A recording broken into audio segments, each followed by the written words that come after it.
Olá, pessoal. Estamos aqui hoje mais uma vez com o podcast da Lube. Estamos aqui hoje com o Alon e com o Léo. Léo veio hoje falar para a gente sobre todos os aspectos de negócio, inteligência emocional e tirar sarro da minha calvície também hoje aqui em público, para a gente falar um pouco mais descontraído da realidade que é o negócio da tecnologia e a tecnologia do negócio que a gente tenta levar através dos nossos trabalhos. Muito bem-vindo, Léo. Muito obrigado pela sua presença. Muito bem-vindo, Alon. Quanto tempo que a gente não se vê? Obrigado por ter aceitado o convite. É isso. Eu agradeço aí pelo convite de vocês. Muito você. Alan também é um cara admirável, a Lube também, e prazer poder falar com todos e levar um pouquinho da minha experiência aí para ajudar as pessoas e as empresas a evoluírem, né? Qual que é a sua empresa, Léo? Eu trabalho no Grupo Multilaser, né? Uma indústria nacional com mais de 38 anos de existência. Muitos devem conhecer. Além da própria Multilaser, o grupo Multi, né? Multilaser, a gente tem marcas próprias como Atrio, Pulse e há marcas parceiras como Hisense, Toshiba, DJI, entre outras. Então, é uma empresa grande, nacionalmente falando, está na bolsa e, enfim, com toda certeza movimenta muito o Brasil, emprega muita gente e leva a tecnologia. Há mais de 5 mil funcionários, com toda certeza. Exatamente. Alon, suas palavras, meu querido. Bom, eu tive o prazer de conhecer o Léo trabalhando com ele. Na época, a Multi investiu na Lube, né? Então, a gente tinha muitos projetos juntos, projetos de inovação. E o que sempre me chamou a atenção do Léo foi a capacidade de levar gente para o que precisa ser feito em termos de tecnologia. Pode estar caindo no mundo, ele está com um sorriso no rosto, ele está falando, ele sempre de uma maneira bem leve, né? Mas também sabendo ser duro no momento certo. Então, para mim, é uma liderança que vale a pena a gente conhecer melhor. Sim. Né, em termos de tecnologia, porque tecnologia, se você tirar a gente da equação, fica complicado, né? E eu acho Obrigado, que a primeira pergunta deve ser essa, assim, Léo, como é que você se viu no papel de líder, assim, numa empresa desse tamanho, de repente, CTO, e aí? Cara, minha história é muito louca, né? Porque eu sou formado em tecnologia, mas se eu te contar os sistemas que eu aprendi a programar, você vai me chamar de velho. Porque sou você jovem, programou né? em Clipper, Pascal... Meu amigo, DBase, Lotus... Já ouviu falar de COBOL, né? Já, então deixa quieto aqui. Mas brincadeiras à parte, naquela época eu decidi ir para a área de negócio, já faz muitos anos atrás, mas eu já enxergava que a tecnologia ia avançar cada vez mais. Eu não tinha, obviamente, uma noção de onde a gente ia chegar, por exemplo, nos dias atuais com inteligência artificial, mas certamente a tecnologia ia fazer parte da vida de qualquer profissional. Aliás, essa é uma das coisas que eu carrego para mim, independente da área que você atue, e principalmente se você for de uma área de negócio, conheça algo sobre a tecnologia, porque isso faz parte até da solução que você vai entregar e de saber conversar sobre o assunto. E ao longo do tempo eu fui atuando na área de negócio, com muita bagagem de gestão de pessoas. E foi curioso que quando surgiu essa proposta, né, do Alexandre, né, nosso presidente, para eu assumir a área de tecnologia, eu já estou há 12 anos no grupo hoje, né? Eu levei um tempo para decidir, praticamente 10 segundos. Né? Por quê? Porque como eu já conhecia a Multi, né, e já interagia com a área de tecnologia na época, eu já tinha uma ideia dos desafios que eu ia encontrar, né? Então foi muito bacana, e isso eu falo, não é porque agora a gente está bem, vamos dizer assim, né? Mas é porque já naquele momento eu falava, vai dar certo. Eu ainda não sei como, mas vai dar certo. E deu certo através de pessoas, de processos e de organização. Por quê? Porque eu tenho um time muito foda, né? Não dá para falar que é bom, porque bom é ok, né? É bom tomar uma coca, pode falar de empresa assim? Acho que pode. É bom, sei lá, andar de carro. É bom que o Alon tá aqui, a gente coloca um espacinho aqui na tela, assim, né? Anuncia aqui. Já anuncia, cara. Seu anúncio aqui nesse quadradinho. A gente chega lá. Se bem que coca também é natural, né? Mas assim, é foda. Só que eles são muito bons e precisa de alguém para linkar isso daí. Organizar, criar processo, criar metodologia. Então, eu acho que isso foi algo que me fez progredir dentro desse tempo que eu estou na tecnologia no Grupo Multi e a gente colher aí já bons resultados, né? Não significa que a gente é perfeito, ninguém é perfeito, mas significa assim, putz, olhando o que a gente tem hoje e o que tinha 1 ano e meio atrás, cara, a gente está no caminho certo, entendeu? Não, isso é interessante porque um grupo com 5 mil funcionários tem um líder como você que é uma pessoa que olha para a pessoa primeiro, né? É o que você estava falando da questão até da inteligência emocional e os momentos de uso da inteligência emocional. Exatamente, cara. Tem hora que você vai ter que bater a mão na mesa, né? Tecnologia, o bicho pega. O bicho pega, né? O bicho pega, a gente espana. Tem a inovação, tem o glamour, tem as hypes e tal, mas tem hora que o bicho pega. Tem hora que o bicho pega, né? Pensar que uma área de tecnologia pode parar uma empresa, pode quebrar uma empresa, a gente tem que entender aí a importância do nosso papel e o nosso protagonismo, né? E eu acho que uma das coisas que a gente tem feito muito forte na Multi, a gente tem um grupo de executivos muito forte também, mas é cada vez mais colocar todos no mesmo barco, vamos dizer assim. Não no barco só da venda, né? Mas no barco também da tecnologia.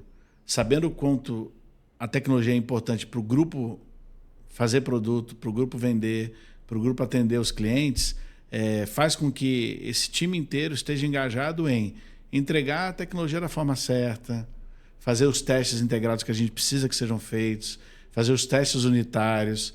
Isso tudo são matérias de um projeto de tecnologia óbvios, mas que estavam sendo desprezados ao longo do tempo, né? E isso foi um grande avanço que a gente teve, por exemplo, no último 1 ano e meio. E uma coisa assim que eu acho que é importante a gente perceber vamos falar dos últimos 12 anos por aí, é que houve uma evolução exponencial na tecnologia de consumo, né, para a cara do consumidor, da lojinha ali, mas também houve uma evolução exponencial para as tecnologias que deveriam ser aplicadas para dentro de casa. O que foi que você viu que foi assim o grande transformador para levar essas tecnologias para dentro de casa? E o que foi a tecnologia que impactou o consumidor como consequência disso? Cara, é excelente essa tua pergunta. Quando eu entrei na área de tecnologia da Multi, eu olhei o organograma dela e eu senti uma falta de uma conexão com a área de negócio. Então, eu tenho gerentes técnicos, né? Óbvio, mas esses caras têm um papel B2B e B2C, por exemplo. Ou seja, ele tem que estar próximo da área de negócio para entender como essa solução vai ser desenvolvida tecnicamente dentro de casa. Perfeito. E aí eu já sentia falta disso, porque até então eu era da área de pós-venda e e-commerce do grupo, né? E eu tinha uma necessidade grande também, latente, com meus funcionários, né? Eu tenho um grupo razoavelmente grande, hoje são 350 pessoas entre pós-venda e tecnologia, em que eu queria implantar soluções para melhorar o dia a dia das pessoas, para que elas trabalhassem melhor e, consequentemente, isso refletisse no usuário final. Né? E parece óbvio, né? Mas eu tenho um ditado que eu falo que o óbvio tem que ser dito, o óbvio. Porque o que é óbvio para mim não é para o outro, e às vezes a gente sai do prumo, né? Pois bem, eu criei uma estrutura que talvez não seja novidade no mundo, mas para mim era, que é a Business to Enterprise. Ou seja, eu tenho B2B, eu tenho B2C e tenho B2E. E essa cadeira é uma área técnica pensando em soluções para melhorar o ecossistema interno. Dentro. Exato. Porque, sem sombra de dúvida, esse ecossistema funcionando bem, o reflexo externo ia ser muito grande. E aí, obviamente, a gente está usando plataformas de mercado, né? Mas a gente começou a fazer o quê? Conversar com as áreas, entender os gaps de processos e começar a automatizar isso. Então, um exemplo prático. A gente hoje tem uma esteira de desenvolvimento de produto que envolve China e diversas áreas no Brasil. Elas hoje estão 100% automatizadas usando esse sistema. Uma expectativa que nós temos hoje é de isso reduza pelo menos em 6 meses o tempo de lançamento de novo produto. Cara, isso é dinheiro na veia. E isso, assim, eu falei até com o Alon. Não é tecnologia só pela tecnologia, assim, por vaidade, né? Não é. E é bem De da cultura forma da Multi isso, do tipo, trazer resultado, né? E eu garanto que esse time que está sendo afetado por essa tecnologia, ele vê na qualidade de trabalho dele e você ganha em qualidade de inteligência decisória para esse grupo todo. Cara, posso te falar mais? Você ganha qualidade de vida. É.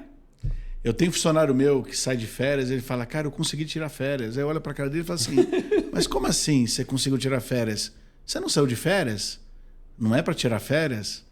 Mas tem uma questão implícita aí de que se eu não estou organizado e eu preciso desse cara, talvez eu vá incomodá-lo nas férias. E é o que não tem acontecido mais. É.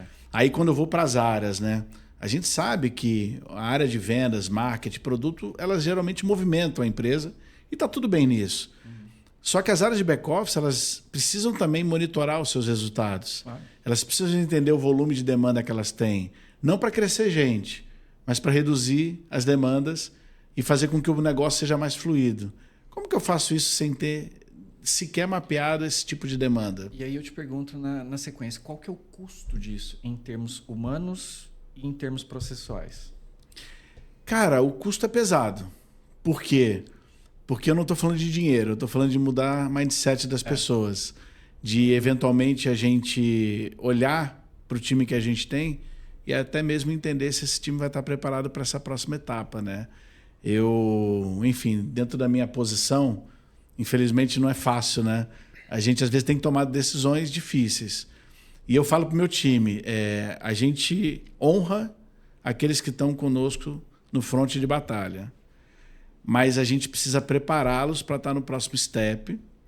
E aí essa decisão não é só nossa, a pessoa tem que querer também. Mas a gente também tem que saber quando a gente tira esse cara do step, do fronte de batalha, se ele não estiver preparado para a gente ganhar o resultado que a gente precisa. E isso é uma decisão difícil. Por quê? Porque, em muitos casos, a demissão é vista de uma forma negativa. Mas é um tema bem que dá para explorar bastante. Mas, às vezes, o próprio cara está sofrendo por não ter condição de estar onde a gente precisa e não está vivendo bem com aquela situação.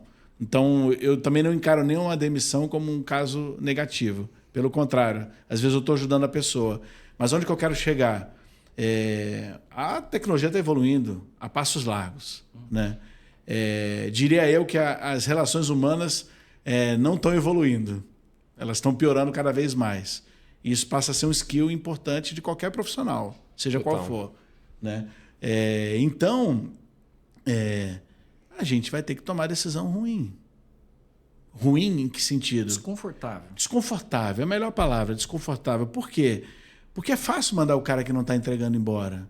Mas é aquele cara que está entregando, mas ele precisa estar num step acima e ele não vai conseguir chegar lá. Entendeu? Então eu faço essa menção num podcast como esse, porque é para trazer a gente para uma realidade que a gente precisa se manter atualizado, estudar, ganhar novos skills. E aí as pessoas perguntam, pô, Léo, e você está estudando? Tô. Porque eu tenho uma série de skills que eu não tenho. E eu já estou vendo que se eu não tivê-los ao longo do tempo, vai chegar lá na frente e eu não vou ser mais um bom profissional para a Multilaser. Ou para qualquer outra empresa. Né? E a carreira é minha, entendeu? Então eu procuro até conversar muito abertamente com o time. Por quê? Porque, cara, eu valorizo demais cada um dos que estão lá. Eles estão comigo desde o momento que eu comecei a minha trajetória e graças a eles a gente está fazendo um excelente trabalho. Mas a gente não pode sentar e achar que está confortável. Você faz roadmap, não?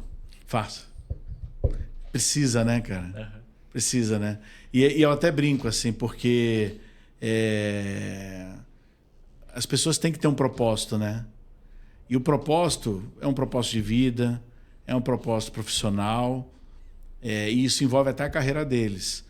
Quando eu sento com o meu time e eu mostro onde que a gente quer chegar, que eles não estão lá só ganhando o dinheiro deles e vivendo a vida deles, mas eles estão com o propósito de, lá daqui a 5 anos, estar desempenhando um novo papel, estar em uma outra posição, e eu acho que isso faz parte do jogo.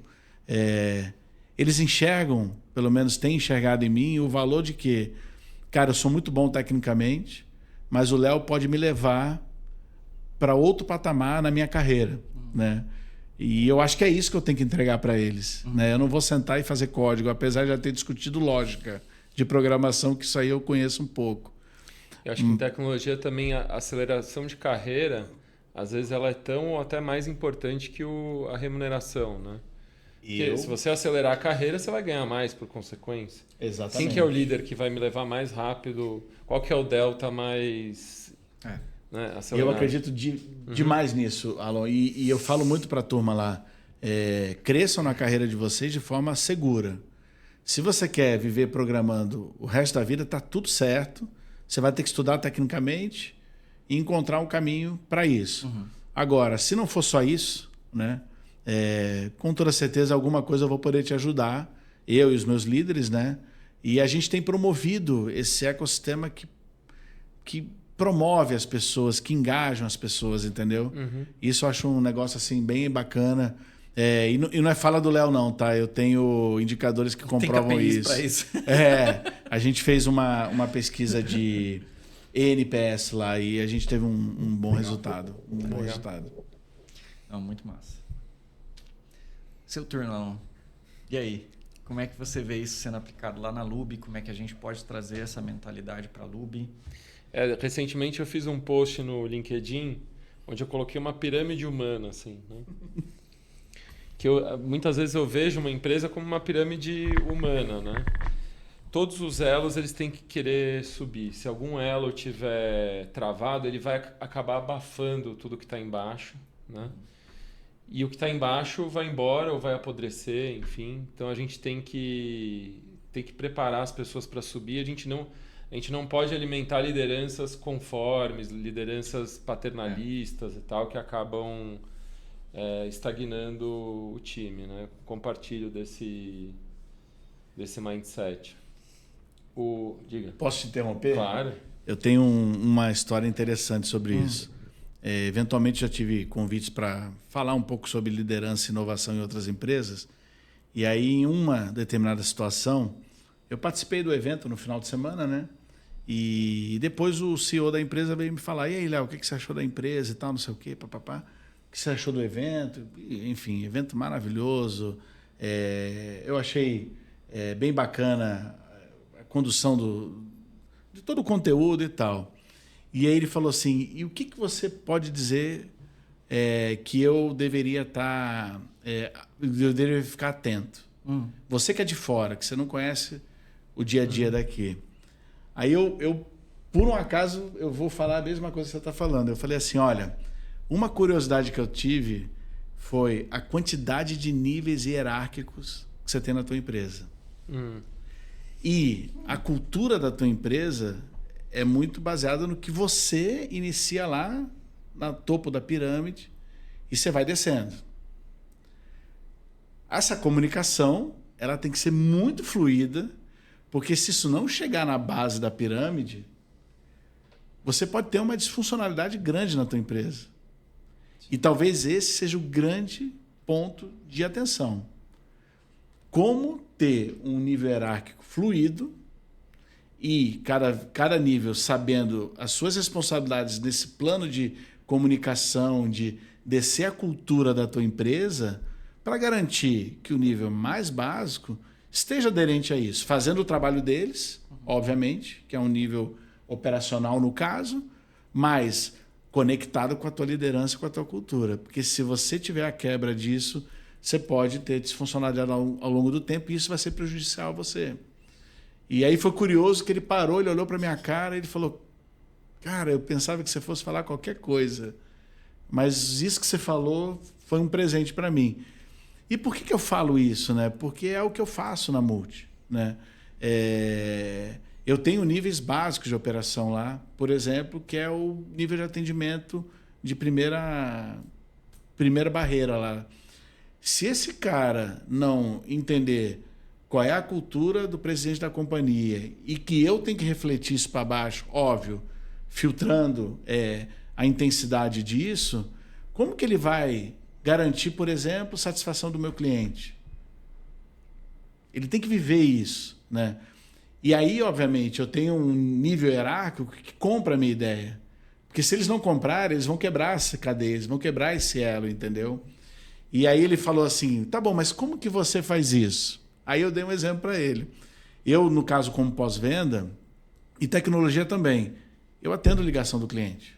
Obviamente não é sempre. É isso aí. Né? Não dá para ser sempre. Mas eu atendo. Mas por que eu atendo? Primeiro, quero ter a experiência de entender como é que estão as coisas, mas porque se eu atendo ligação de cliente, não existe profissional no meu time que não vai atender ligação de cliente. Entendeu?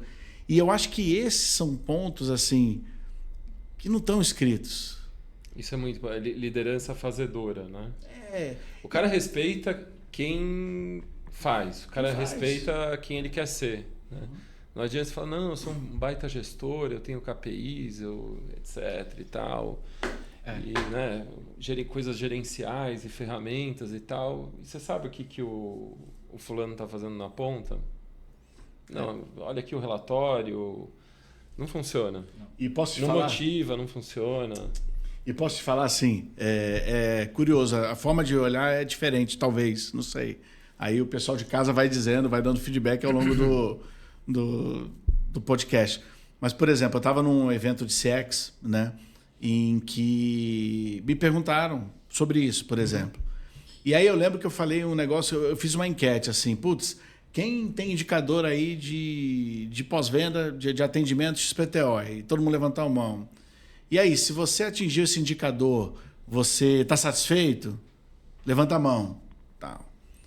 Então, eu olho a diferença do indicador. Então, se é a meta 96 e eu fiz 97, eu estou preocupado com os 3%. Não que eu atingi o 97 e estou comemorando. Porque é óbvio que eu não vou ter 100%. Mas os 3% de hoje podem ser os 10% de amanhã que vão me fazer não atingir o indicador. E naquele caso, por exemplo, se eu estava falando de experiência de consumidor, eu tive 3% que não tiveram uma boa experiência. De novo, é só mudar o mindset. Eu não vou ter 100%, eu vou ter desafio, eventualmente eu não vou atingir o indicador. E faz parte do processo. Mas eu não posso olhar para ele como uma meta cumprida, porque teve um grupo que eu não cumpri o meu objetivo de CX naquele exemplo. É exatamente o que você falou. E uma pergunta assim que você descrevendo a circunstância aí dessa empresa que tinha várias hierarquias e tal,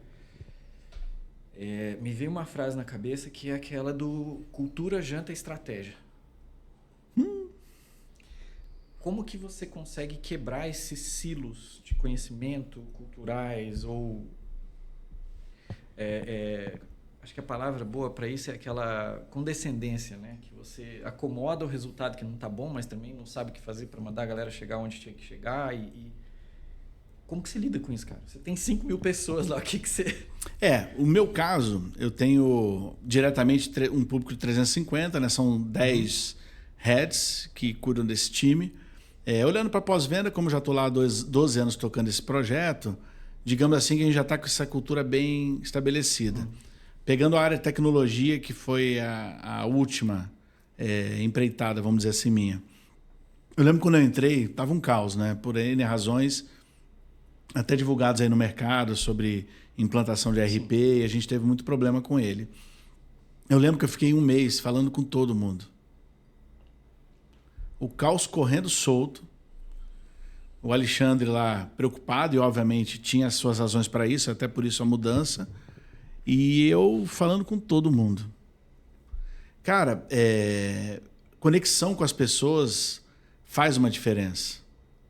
E a partir do momento que eu dei a chance deles se aproximarem de mim, até para me conhecer, porque eles não sabiam quem eu era, né?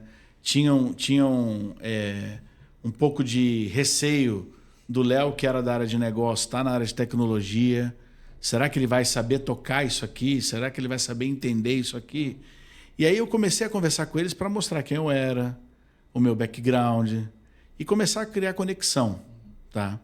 Enfim, o tempo foi passando, algumas pessoas foram mudadas, trouxemos gente nova também, mas hoje eu devo ter pelo menos 80% do quadro ainda antigo conosco nessa nova jornada.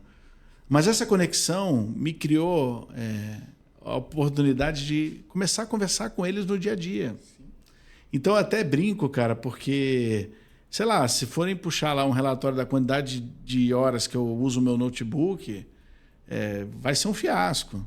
E, obviamente, eu uso, mas assim, se for olhar a quantidade de tempo que eu gasto falando, cara, horas, horas e horas. E eu vou todo dia para a empresa. E aí eu começo a estimular a inovação nos times. Porque eu pego cada uma das cadeiras e vou falando, você que é da área de dados, o que você acha desse ponto? Como é que você está nesse aspecto?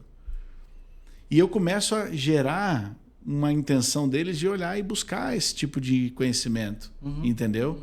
Então, óbvio, isso é um processo contínuo, né? Você não começa de um dia para o outro e amanhã já está pronto.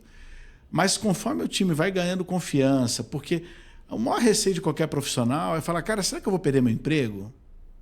E tá tudo bem, né? Nós somos seres humanos, temos as nossas necessidades.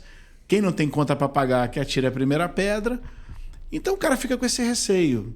O que eu quero mostrar para ele? Primeiro, você é valioso para a gente. Eu vou te estimular a buscar conhecimento e eu quero que você esteja lá na frente, né? Até para que, se eventualmente ele não se sentir preparado, ele também se sinta à vontade de me dizer.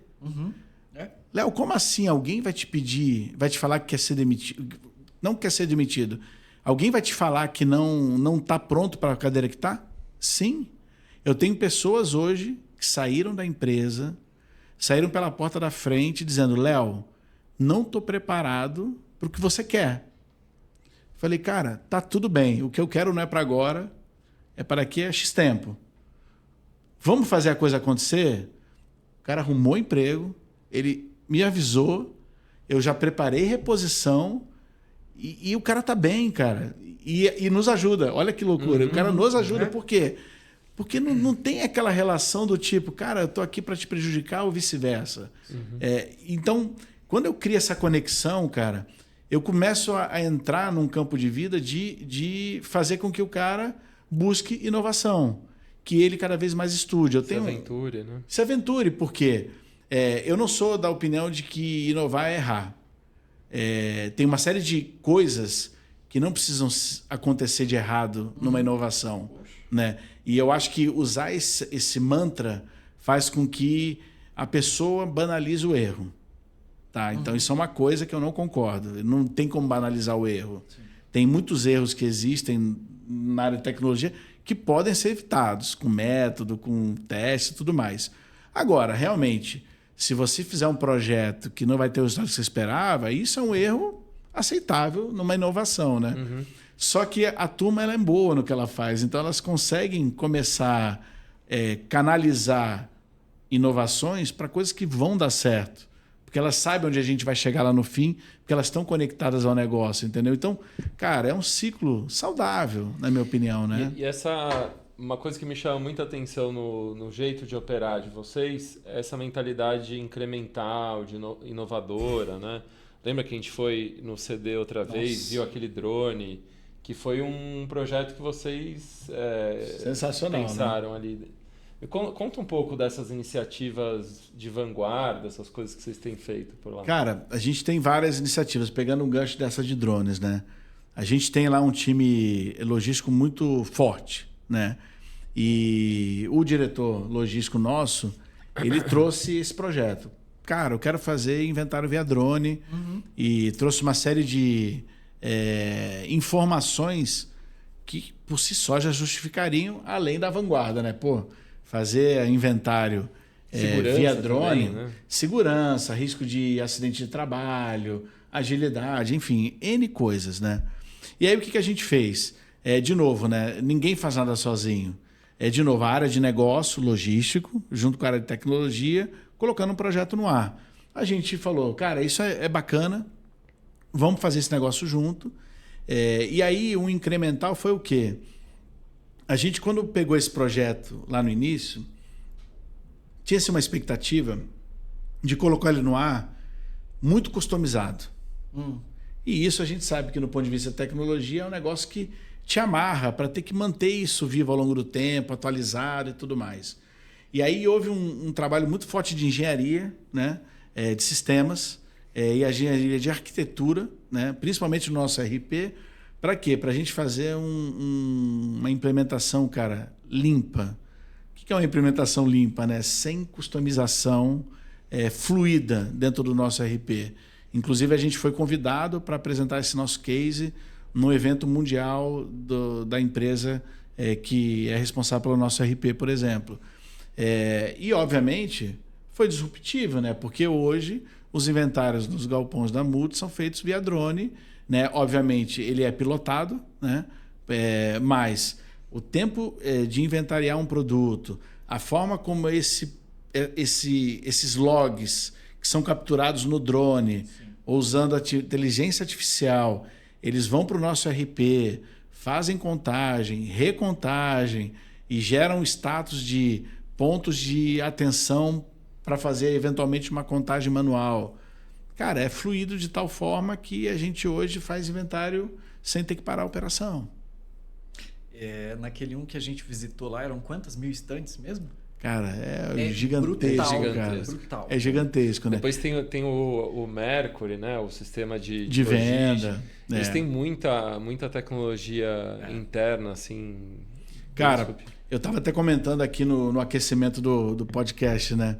A gente hoje usa a inteligência artificial para automação no nosso pós-venda, que também é super disruptivo, né? Um assunto novo, né? E falar de inteligência artificial ainda muito bagunçado não, ainda em muita movimentação, agora com um player novo aparecendo da China e trazendo uma transformação gigantesca aí nos já pré-estabelecidos, vamos dizer assim. Mas sim, dá para usar isso. Dá para usar a favor do consumidor, da empresa e das pessoas, né? Esse caso nosso que a gente fez no pós-venda, em especial, a gente iniciou ele durante a pandemia. Eu tinha um grande problema que é o quê? Colocar todo mundo dentro de casa para ficar em segurança e continuar atendendo o consumidor. E, obviamente, no pós-venda, milhares e milhares de ligações atendidas diariamente, eu precisava saber como é que estavam sendo atendidas, né? E aí eu tinha que contratar gente remoto, sem ter aquele treinamento presencial. Pô, será que isso daí vai funcionar? Foi ali o primeiro projeto nosso de IA para o pós-venda, que a gente colocou e falou, cara, esse negócio funcionou bem. O que a gente fez? A gente avalia 100% das chamadas, sejam de voz ou sejam de textos. Sim. Essas chamadas vai para um motor de IA e Machine Learning que interpreta isso e identifica problemas.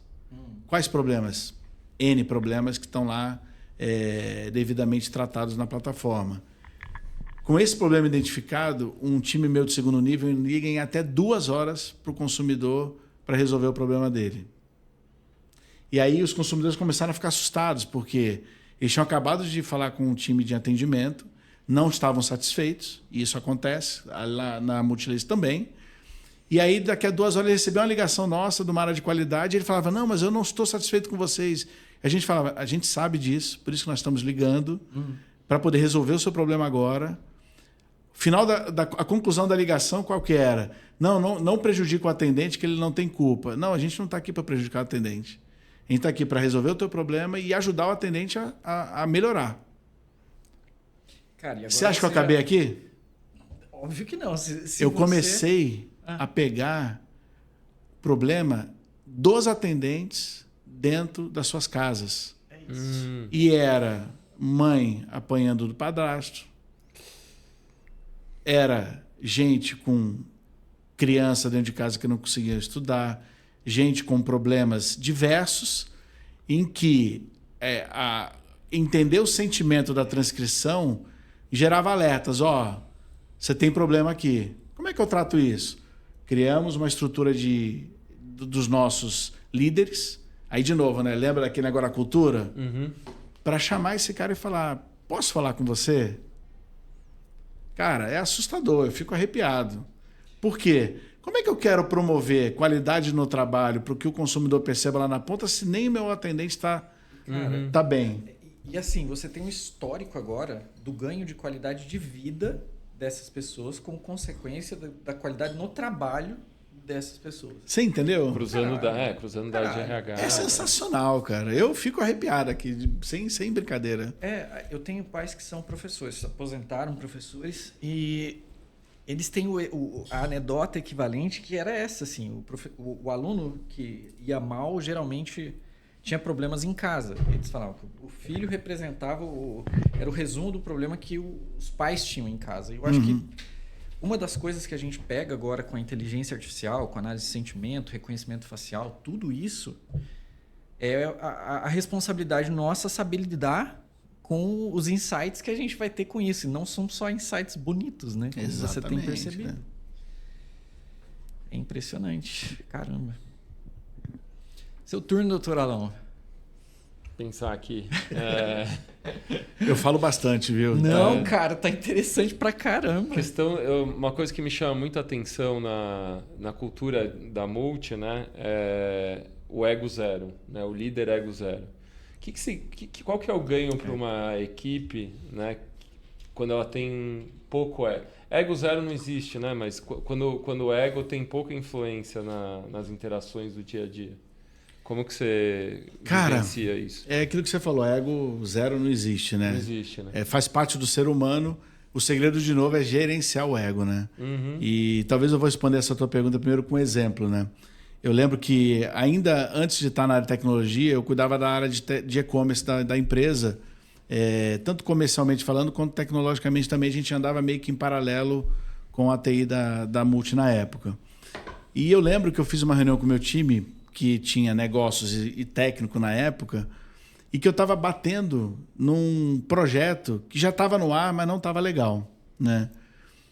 E por diversas razões ele foi colocado no ar na época, então não era algo errado que foi feito. Mas eu estava batendo que a gente tinha que continuar. E, obviamente, o time trazendo uma série de inputs positivos e negativos, né? E aí eu lembro que uma determinada pessoa na época, uma gerente minha, ela começou a falar um negócio. Eu comecei a olhar para ela e falei assim... Cara, a gente vai fazer o que você está falando. E aí foi legal que ela começou a falar assim, não, Léo, mas veja bem, não é que você... Não, eu estou errado. Eu estou insistindo numa coisa que está errada. Você está certa. A gente tem que fazer o que você está falando.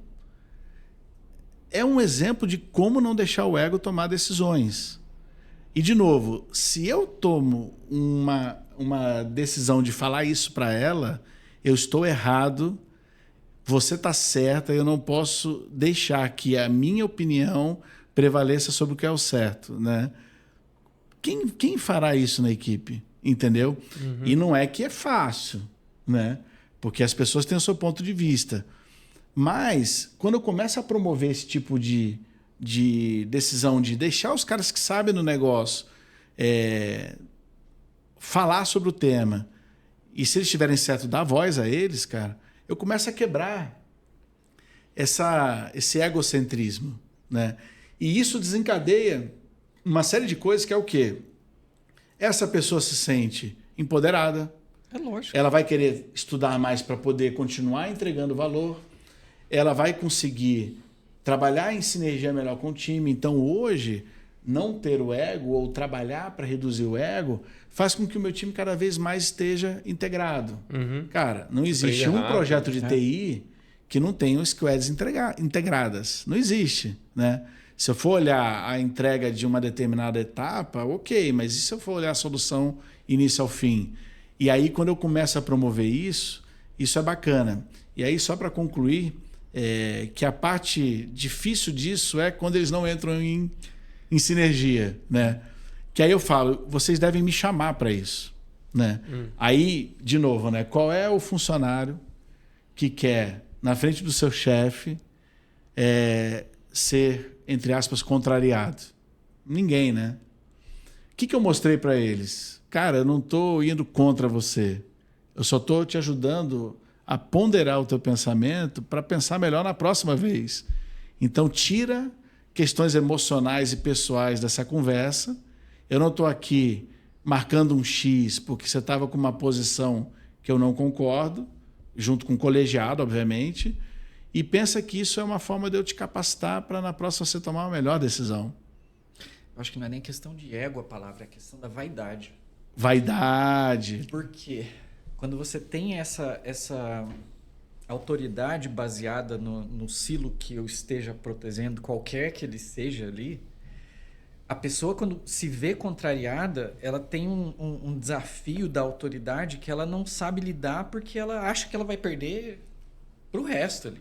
E vai perder pontos. Pois é. E você é um mau profissional, na avaliação de desempenho eu vou estar... Não, pelo contrário. É aquela história que lá na escola a pessoa tinha que tirar 10, né? Às vezes a pessoa acha que ela tem que chegar com um boletim. Excelente exemplo, sabe? cara. Excelente exemplo, É 10, isso. né? Eu, graças a Deus, nunca fui o cara do 10, cara. Pelo menos. E não questiono quem foi, entendeu? Mas Pois é. eu acho que é sobre isso, entendeu? Uhum. Então, eu comecei a levar para eles, ó, quando tivermos uma discussão de um objetivo em comum Uhum. e você não ganhar a discussão, tá tudo bem. Só procure entender por que a gente foi por um outro caminho, né? E, obviamente, eu não estou batendo o martelo que eu estou decidindo, é contribuindo com o todo, ouvindo todas as partes. Mas por quê? Porque na próxima você vai precisar menos da minha decisão para você tomar a tua decisão em prol do coletivo, entendeu? E como que você mede esse ganho de autonomia? Cara, eu vou falar aqui, o Ale, se estiver assistindo, vai mandar embora. Eu cada vez mais faço menos coisa, cara. Aí me sobra tempo para fazer mais coisa, entendeu? Uhum. Porque quanto mais autônomo meu time tá, mais eu preciso entrar nas coisas. Uhum. E aí o que eu faço? Eu fico buscando o que eu acho que é o meu papel. Como melhorar a fluidez do meu time, como cuidar para que eles sejam bem remunerados, como cuidar para que eles se capacitem, como eu pesquiso capacitações, entender negócio para poder trazer isso para eles, né? Então, é curioso que eu não me sinto ameaçado por eles, né? Eu quero que eles estejam preparados para estarem no meu lugar, porque o meu lugar talvez é diferente do que muitos pensam, né? Eu tenho que estar promovendo que esse ecossistema esteja sempre saudável, entendeu? E para esse ecossistema estar sempre saudável, talvez o Léo vai ter que estar lá, mas cada vez mais entrando nesse tipo de discussão. Ou seja, quanto mais eu fizer o meu papel hoje, menos fricção, menos desentendimento, menos ruptura a gente vai ter. E essa fluidez vai ser boa para a empresa, não é só para o Léo, entendeu? Eu acho que é um papel de facilitador de negócios. Porra, é isso, sobre cara. processo, gente, tecnologia e juntar tudo isso. A gente vê, por exemplo, na Lube, né? A gente tem pessoas com QIs altíssimos, né? Tipo, pessoas de dados, cientistas de dados, desenvolvedores. A galera aí que é braba mesmo. Mas a gente percebe que a mágica acontece quando a gente junta o QI e o QE, né? Quando você coloca uma duplinha ali e fala, cara, ó, você ajuda o teu amigo aqui a traduzir isso para gente, para negócio, para processo, e você ajuda aqui a traduzir o problema em solução técnica, né? Todo mundo se respeita, todo mundo se valoriza, aí a mágica acontece. É isso, cara. E cada vez mais a gente tem que promover isso, entendeu? Exato. Eu acho que essa conversa entre os extremos, né, do que a gente vive, cara, porque vamos falar, a gente saiu de 12 anos atrás, ainda falando do ápice do Big Data, ainda estava falando de expressões que nem são mais tão novidade assim, para falar de inteligência artificial, tipo, quase que totalmente pervasiva agora em todos os lugares, todos os devices, todos os processos. O que você acha que vai acontecer com a comunicação humana? Cara, inteligência artificial é o grande hype, né, cara? E às vezes as pessoas vendem ela da forma errada, na minha opinião, que elas prometem redução de custos, que é super sedutor para qualquer CEO de qualquer empresa, mas sem nem conhecer o negócio da empresa, né? Mas faz parte do jogo, aí a gente tem que ter boas lideranças, sabendo conduzir isso para atingir o objetivo e também não cometer erros que tragam prejuízo para a empresa no futuro. Agora, curiosamente, a gente está regredindo na comunicação humana, cara. É assustador. E usar a tecnologia para quebrar barreiras de comunicação, permitir que a gente tenha contato com pessoas que a gente não teria, Isso é sensacional, né? Agora, deixar de passar a mão no telefone para ligar, Total. Ou marcar um bate-papo presencial para poder criar um rapport com a pessoa e falar, cara, nós estamos juntos aqui, nós não estamos discutindo, não. Eu me deparo hoje mesmo, curiosamente, antes de começar o podcast, estava tratando um assunto que é um assunto crítico, vamos dizer assim. Vamos sentar para conversar. Uhum. E eu vi que a pessoa estava continuando no e-mail. Cara, já está instituído o problema. Agora o que a gente menos precisa é de calor no assunto. A gente precisa agora botar a bola no chão e ver como a gente vai tratar. Como tem uma divergência de opinião e faz parte do jogo, é sentar numa mesa, falar dos problemas de A, de B e tentar chegar num meio comum, né? A tal da empatia está cada vez menor, cara. Enfim, é um ponto assim de atenção. O que eu procuro fazer é promover que, pelo menos dentro das pessoas que estão ao meu redor, que a gente saia desse mundo digital para determinadas coisas e vá para o mundo real, verdadeiramente falando. Uhum. E aí talvez que faça sentido a tendência que a gente está vendo aí no Brasil do retorno das empresas do home office para o presencial, em que eu acredito no híbrido, né? Mas sim, dependendo do nível e do tipo de trabalho que a pessoa fala, é importante ela estar presencial para não desconectar nem só da cultura, mas também das pessoas, entendeu? E tem certas coisas, principalmente quando você fala de interação humana, que você nunca vai aprender em casa. Não vai aprender. Não vai. Você precisa ver alguém mais experiente, que já tomou mais porrada, etc. E conseguir imitar. A gente, quando é bebezinho, a gente aprende por imitação, né? O ser humano precisa desse contato humano para aprender a se comunicar. E a gente vai ser cada vez mais substituível. O que não vai ser substituível? A capacidade de empatia, de interação humana, de cocriação, de juntar pessoas dentro de um objetivo. Como que você ensina isso para alguém remotamente? Acho que tem muita coisa que dá para aprender remotamente, mas não é tudo. Isso não. O que precisa de um equilíbrio aí, né? Complementando, eu acho que o que eu sinto é que a gente exacerbou a capacidade de isolamento, porque a gente trouxe muito mais atenção para decisões rapidinhas, pequenininhas, que são recompensas rápidas, igual táticas, né? Scrolling de TikTok, saca? Exatamente. E eu acho que essa não sei se é uma barreira comportamental, que a gente quer colocar tudo isso dentro desse aspecto pequenininho, rapidinho, de scroll like. Isso criou um extremo em que, de quem sabia lidar com a empatia, lidar com o ser humano do outro lado, ter uma conversa, essa pessoa passou a identificar essa falta.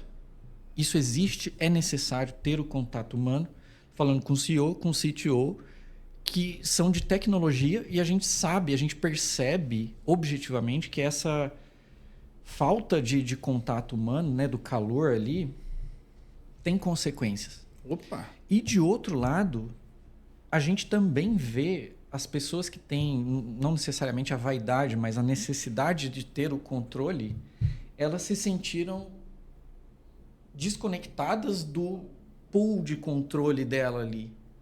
E elas passaram a se ver evitadas. Elas passaram a perceber elas mesmas sendo evitadas no comportamento da pessoa de não querer voltar para o remoto. Então, assim, a gente sabe que tem chefe que a pessoa evita objetivamente. Sim. Aquela pessoa quer que a pessoa volte para o presencial porque ela quer exercer o micropoder dela ali de falar para a pessoa nem ir no banheiro. Tem isso também. Tem. Concordo contigo. Total. Concordo contigo. Eu lá na Multi, quando eu assumi a área de tecnologia, eu tenho profissionais em outros estados, outras cidades, que não São Paulo. E aí eu criei um Tech Lead Week, eu chamo assim. Então é uma semana em que eu junto todos os meus Tech Leads, os gerentes estão praticamente todos em São Paulo, para a gente falar sobre negócio, falar sobre a vida, conhecer cada vez mais eles e fazer essas conexões. Cara, primeira coisa, não é imposto. Se você tiver condições de estar presente, esteja presente conosco. É assustador que eles querem estar lá. É assustador que o meu desenvolvedor quer estar lá. Né? Porque ele fala, pô, se eu puder... Olha o nível de consciência. Pô, será que eu posso ir no próximo Tech Lead? Eles perguntam para o gerente. O gerente, obviamente, libera. Não dá para liberar todo mundo, mas vai colocando gradativamente. Porque eles querem ter contato conosco. Então, de novo, uma coisa é a imposição, que você comentou. Outra coisa é gerar valor na presença dos times. Né? Sem exagero também. Sem exagero, entendeu? Então, assim, eu lembro, cara, que a gente estava num grande projeto e uma turma dessa tinha vindo para assim, as últimas semanas de implementação do projeto. E aí estavam voltando para a cidade deles. E aí, cara, a gente tem a parte da zoeira também nos grupos do WhatsApp, né? Daqui a pouco um dos gerentes meus que mora também junto com eles numa outra cidade mandou uma foto dos bancos do ônibus, porque não tinha avião para ir para lá, todos ligados, todo com luz, né? Aí eu falei, o que é isso? Vocês estão jogando Batalha Naval? Aí ele mostrou, cara, tava todo mundo olhando para código. E não tem que olhar para código. E como é que eu falo para um cara que está com tesão que ele não vai fazer aquilo?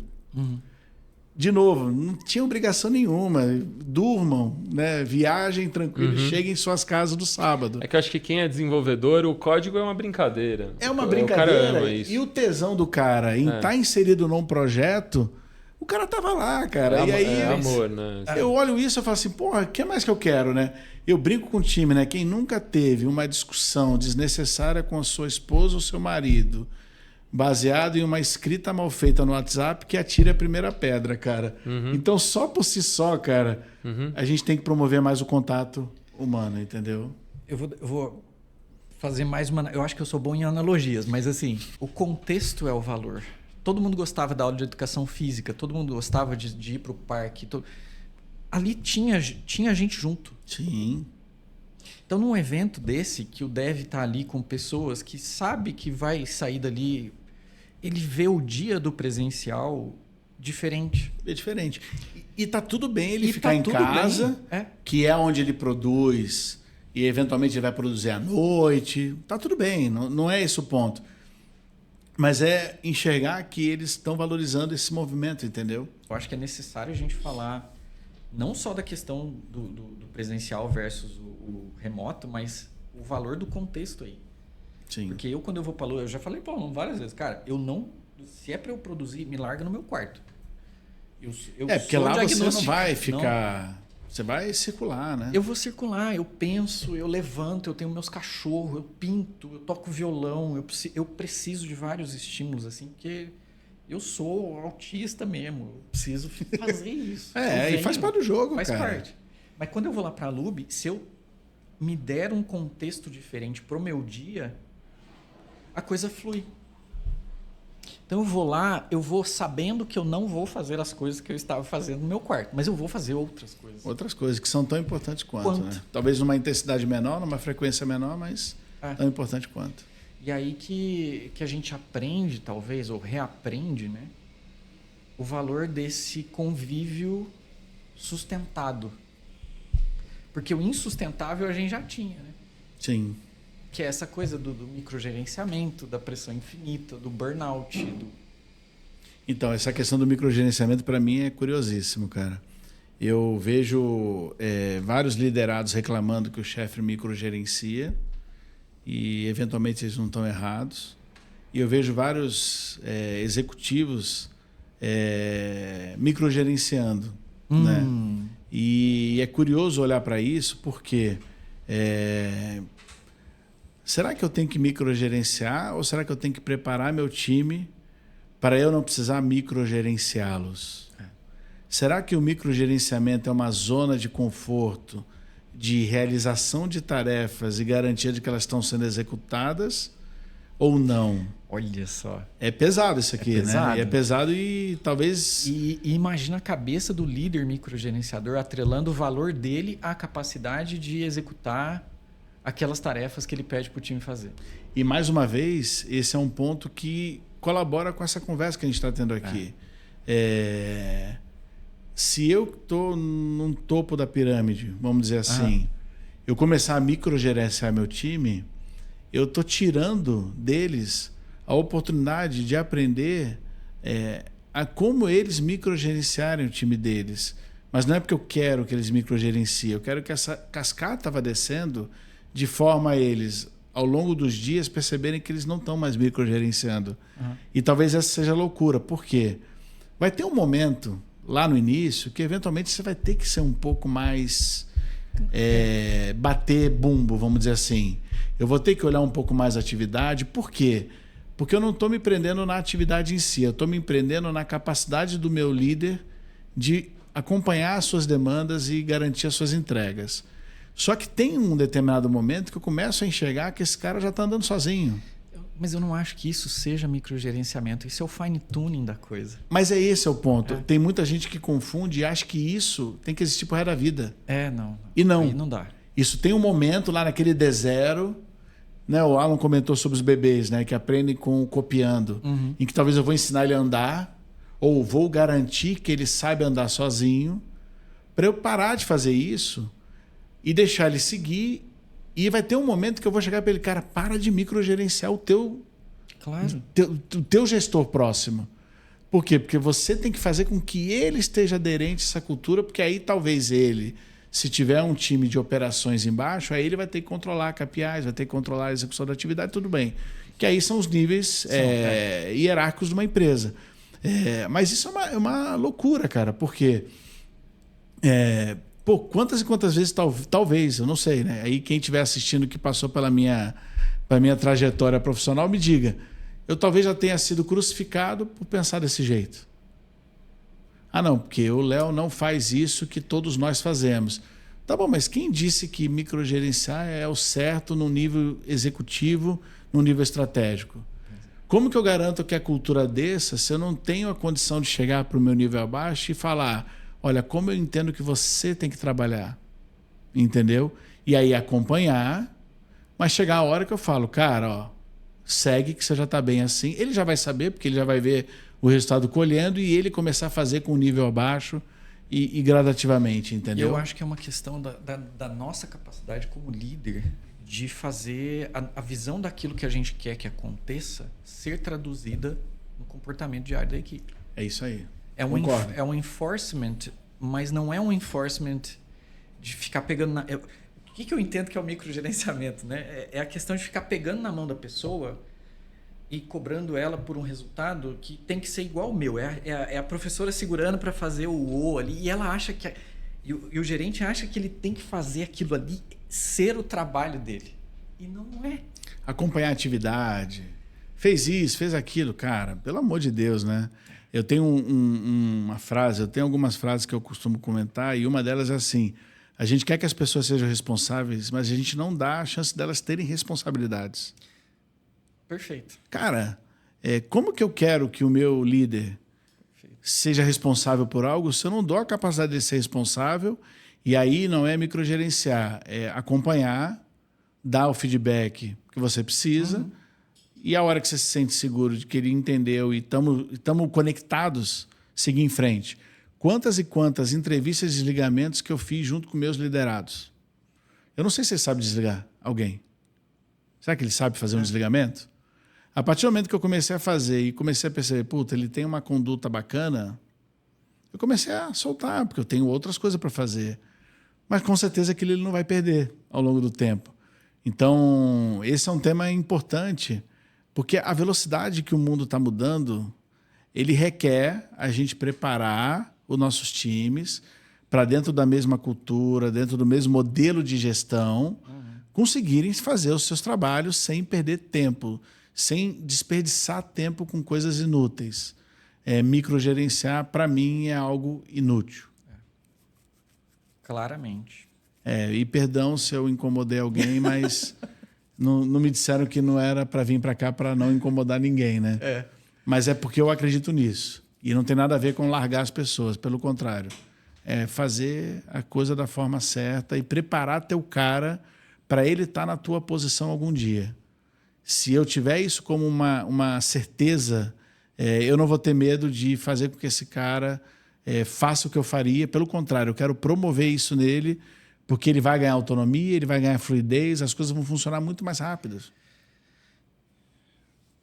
Gestão empática, mas com enforcement dos processos. Exato. Se reflete em qualidade de trabalho, com líderes e gestores mais alinhados, mas ao mesmo tempo os gestores ganham mais confiança na própria autonomia deles. Exato. Que se reflete em qualidade de vida de todos aqueles que eles lideram aqui desse lado.